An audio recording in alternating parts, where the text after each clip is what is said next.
Hi guys, welcome back to our channel quest for knowledge. तो आज हम class 12 का पार्ट 4 एक कहानी ये भी पढ़ने जा रहे हैं जिसके लेखिका मन्नू भंडारी जी हैं। तो आइए पहले लेखिका परिचय पढ़ते हैं। मन्नू भंडारी का जन्म मध्य प्रदेश के भानुपुरा गांव में 1931 ईस्वी में हुआ। आपकी इंटर तक की शिक्षा अजमेर शहर में हुई। काशी हिंदू विश्वविद्यालय से 1952 ईस्वी में हिंदी में एमए करने के बाद दिल्ली के मिरांडा हाउस कॉलेज में अध्यापन कार्य करती रही। वहां से अवकाश प्राप्ति के बाद संप्रति दिल्ली में ही रहकर स्वतंत्र लेखन कर रही हैं। आपका विवाह प्रख्यात हिंदी साहित्यकार श्री राजेंद्र यादव से हुआ।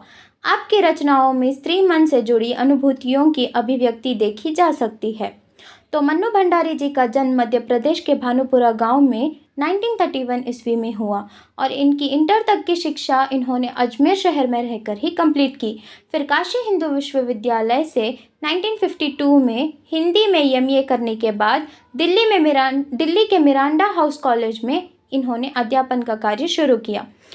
फिर वहाँ से अवकाश प्राप्ति के बाद संप्रति दिल्ली में ही रहकर स्वतंत्र लेखन कर रही थी। इनका विवाह प्रख्यात हिंदी साहित्यकार श्री राजेंद्र यादव से हुआ। इनकी रचनाओं में स्त्री मन से जुड़ी अनुभूतियों अनुभव की अभिव्यक्ति देखी जा सकती है। अनुभव की प्रकाशन देखा जा सकता है। आपकी साहित्यिक उपलब्धियों के लिए अनेक पुरस्कार प्राप्त हो चुके हैं, जिनमें भारतीय भाषा परिषद कोलकाता, राजस्थान संगीत नाटक अकादमी, उत्तर प्रदेश हिंदी संस्थान के पुरस्कारों के अलावा हिंदी अकादमी का शिखर सम्मान भी शामिल है। तो इनके साहित्यिक अचीवमेंट्स के लिए इनको बहुत सारे पुरस्कार प्राप्त हुए हैं। आपकी रचनाएं कहानी संग्रह, मैं हार गई, एक प्लेट सैलाब, यही सच है, त्रिशंकु, मेरे प्रिय कहानियाँ, तीन निगाहों की एक तस्वीर आदि। तो ये इनकी रचनाएं और कहानी संग्रह है। उपन्यास, नॉवेल्स, आपका बंटी, महाभोज, एक इंच मुस्कान, स्वामी आदि। तो ये था मन्नू भंडारी जी का लेखिका परिचय। तो अब हम पाठ का सारांश पढ़कर उसे समझने की कोशिश करते हैं। एक कहानी ये भी आत्मकथा में मन्नू भंडारी ने अपने जीवन की घटनाओं पर प्रकाशन डाला है। घर का वातावरण, माता पिता के स्वभाव, भाई बहन और सहेलियों के साथ खेलकूद, प्राध्यापिका शीला अग्रवाल का प्रभाव, स्वतंत्र आंदोलन में सक्रियता आदि का रोचक वर्णन किया है। तो एक कहानी ये भी मन्नू भंडारी जी की ऑटोबायोग्राफी है। इन्होंने अपने जीवन के बारे में इसमें लिखा है। घर का वातावरण, माता पिता का स्वभाव, भाई बहन और सहेलियों के साथ खेलकूद और इनकी टीचर शीला अग्रवाल का इन पर प्रभाव, स्वतंत्र आंदोलन की सक्रियता आदि रोचक वर्णन किया है। मन्नू भंडारी का जन्म मध्य प्रदेश के भानुपुरा गांव में सन 1931 में हुआ था। वह काली, दुबली पतली और मरियल भी थी। बड़ी बहन सुशीला गोरी थी, अतः पिताजी सदा उसी की प्रशंसा अधिक करते थे। लेखिका की सदा उपेक्षा होती, अतः वह पिताजी के स्वभाव से कभी कभी अन्यमनस्क हो जाती। हाँ, पिताजी के प्रति उसके हृदय में श्रद्धा थी। वह कहती पिताजी की प्रतिष्ठा थी, उनका सम्मान था और उनका नाम भी था। एक तरफ वे कोमल और संवेदनशील थे तो दूसरी तरफ क्रोधी तथा अहमवादी भी थे। तो मन्नू भंडारी का जन्म मध्य प्रदेश के भानुपुरा गांव में 1931 में हुआ। वह दिखने में काली और दुबली पतली और मरियल बहुत वीक भी थी। बड़ी बहन सुशीला गोरी थी और इनके पिताजी सदा उसी की प्रशंसा, उसी की तारीफ करते थे। इनकी बड़ी बहन सुशीला की ही तारीफ करते थे। लेखिका का सदा तिरस्कार होता था, उपेक्षा तिरस्कार होता था और वह पिताजी के ये स्वभाव से कभी कभी अन्यमनस्क, चिंतित हो जाती थी। और हाँ, पिताजी के प्रति इनके दिल में बहुत ही श्रद्धा थी। लेखिका के दिल में बहुत ही श्रद्धा थी।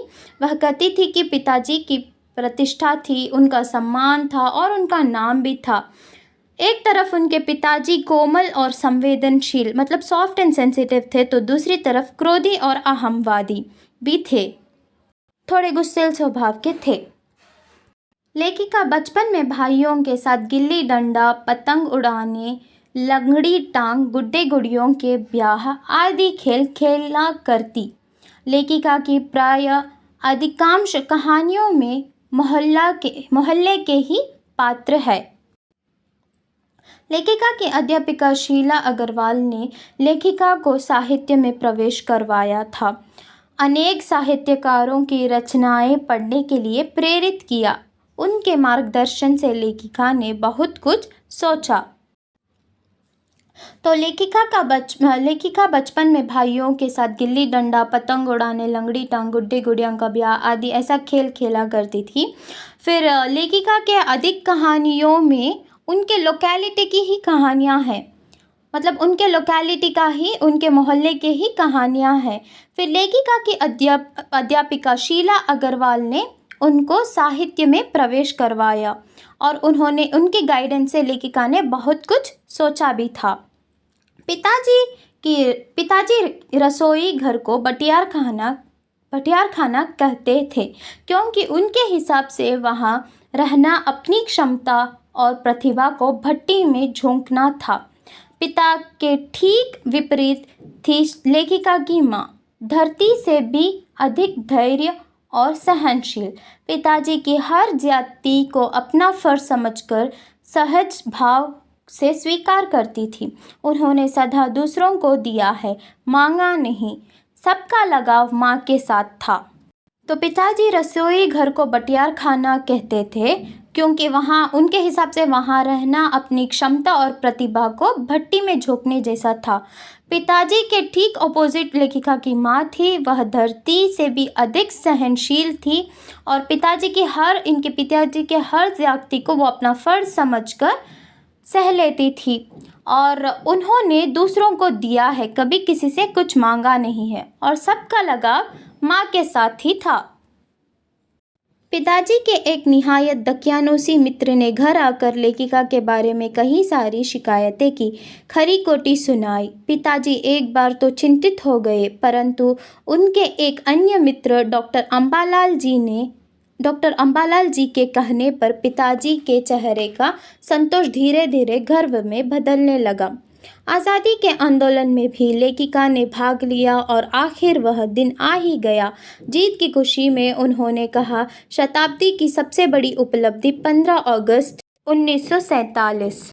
तो पिताजी के एक दोस्त थे जो बहुत ही ऑर्थोडॉक्स टाइप थे। उन्होंने लेखिका के बारे में घर में आकर कुछ गलत कह दिया कि ऐसे नहीं ट्रीट करते, लड़कियों को घर में रखना चाहिए, ऐसा सब कह दिया। फिर पिताजी ने बहुत खरी खोटी भी सुनाई लेखिका को।